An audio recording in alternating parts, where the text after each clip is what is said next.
حضرت خواجہ غریب نواز رحمۃ اللہ تعالیٰ علیہ مختلف علاقوں سے ہوتے ہوئے مختلف مقامات پر قیام کرتے رہے، ٹھہرتے رہے اور لوگوں کے عقائد و نظریات کو درست کرتے تھے۔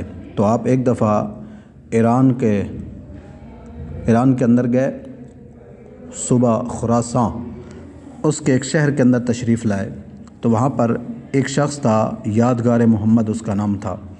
وہ بڑا بد اخلاق بھی تھا، فاسق فاجر بھی تھا، اور خصوصاً صحابہ کرام علیہم الرضوان کے بارے میں اس کے عقائد و نظریات درست نہیں تھے، ان سے بغض حسد رکھا کرتا تھا۔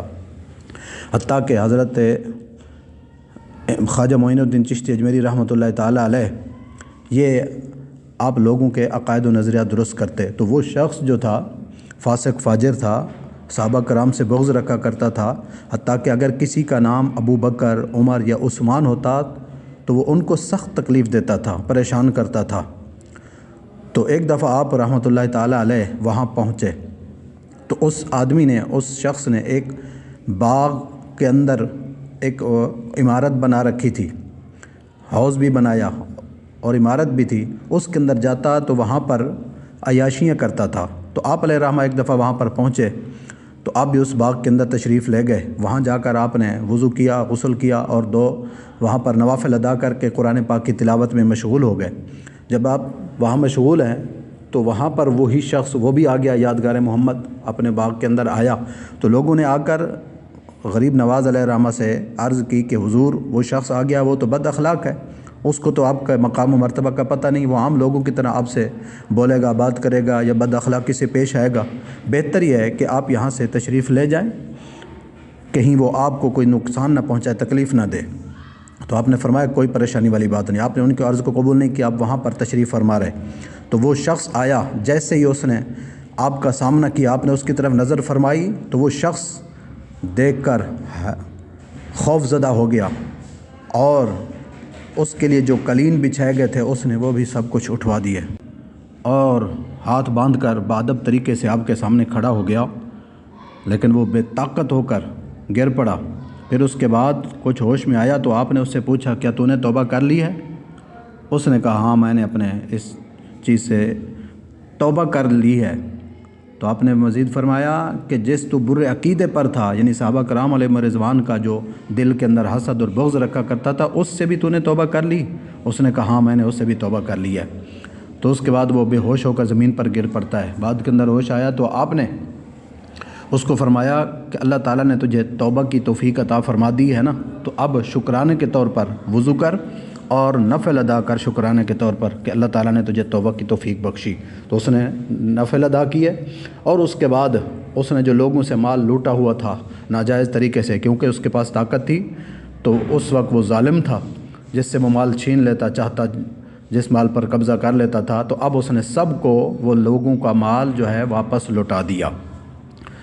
تو یہ ہیں خواجہ معین الدین چشتی اجمیری رحمۃ اللہ تعالیٰ علیہ، کہ جنہوں نے اس طرح کے لوگوں کے بھی عقائد و نظریات کو تبدیل کر کے غلط عقیدے سے ہٹا کر صحیح اور درست عقیدے پر کھڑا کر لیا۔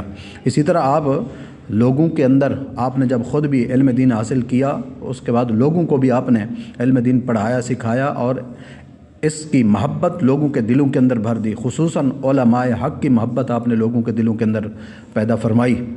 ایک دفعہ بیان فرما رہے تھے کہ پہلے وقت کی بات ہے کہ ایک شخص تھا جو علماء سے نفرت کیا کرتا تھا، حسد کیا کرتا تھا، حتیٰ کہ علماء کی طرف یہ اپنا نظر بھی نہیں کرتا تھا، چہرہ بھی ان سے موڑ لیا کرتا تھا۔ اگر کوئی عالم دین، کوئی بزرگ ان کے سامنے آتے تو ان سے اپنا چہرہ موڑ لیا کرتا تھا۔ آخر اس کی وفات ہو گئی۔ لوگوں نے اس کو کفن دفن کر کے، کفن پہنا کر، غسل دلا کر، سب کچھ کرنے کے بعد قبر کے اندر رکھا۔ جب قبر کے اندر رکھا، صاف ظاہر ہے شریعت کا حکم بھی ہے کہ اس کا چہرہ جو ہے قبلہ کی طرف کر دیا جاتا ہے۔ تو اب لوگوں نے اس کا چہرہ قبلہ کی طرف کیا، لیکن اس کا چہرہ قبلہ سے دوسری طرف پھر جاتا ہے۔ بار بار کوشش کرتے ہیں، ہر بار یہی ہوتا ہے، قبلہ کی طرف چہرہ کرنے کی کوشش کرتے ہیں، لیکن اس کا چہرہ قبلہ سے دوسری طرف پھر جاتا ہے۔ لوگ حیران ہیں کہ یہ معاملہ کیا ہے، ہم چہرہ اس کا قبلہ کی طرف کرتے ہیں، ادھر مڑ جاتا ہے۔ غیب سے آواز آتی ہے کہ اے مسلمانوں، تم کیوں پریشان ہو رہے ہو، کیوں بار بار اپنے آپ کو تھکا رہے ہو، اس کا چہرہ قبلہ کی طرف کر رہے ہو؟ اس کا چہرہ قبلہ کی طرف نہیں ہونا ہے، کیونکہ جو علماء سے نفرت کرتا ہے، جو علماء سے اپنے چہرے کو پھیرتا ہے، ہم اس سے اپنی رحمت کو پھیر لیتے ہیں۔ یہ شخص دنیا میں علماء سے اپنا چہرہ پھیر لیا کرتا تھا، ان سے نفرت کیا کرتا تھا، تو فرمایا جو ایسا کرتا ہے ہم اپنی رحمت کو اس سے پھیر دیتے ہیں۔ تو اب تم جتنی کوشش کرو اس کا چہرہ قبلہ کی طرف نہیں ہو سکتا ہے۔ تو جو ایسا کرتا ہے ہم اس کو اپنی رحمت سے محروم کر دیتے ہیں اور دھتکارے ہوئے لوگوں میں شامل کرتے ہیں، اور قیامت والے دن اس کو ریچھ کی شکل میں اٹھائیں گے۔ اللہ اکبر۔ تو آج بھی کئی لوگ ایسے ہیں کہ جو علماء سے نفرت کرتے ہیں، علماء کو دیکھ کر ان کے چہرے کے اوپر بل پڑ جاتے ہیں، لیکن یہ دیکھ لیں کہ آج اگر دنیا کے اندر تمہارے پاس کوئی طاقت ہے، منصب ہے، عہدہ ہے، مال و متاع ہے، وزارت سلطنت کے امور ہیں، اگر تمہارے پاس یہ طاقت بظاہر ہے، لیکن اس طاقت کے زور پر تم ان اللہ رب العالمین کے محبوب بندوں پر، علماء حق پر ظلم و ستم کرو گے، ان سے نفرت کا اظہار کرو گے، تو پھر کل قیامت والے دن اللہ رب العالمین کی رحمت سے بھی محروم اور شکل بھی بگڑ سکتی ہے۔ رب تعالی ہمیں علماء حق سے محبت کی توفیق عطا فرمائے۔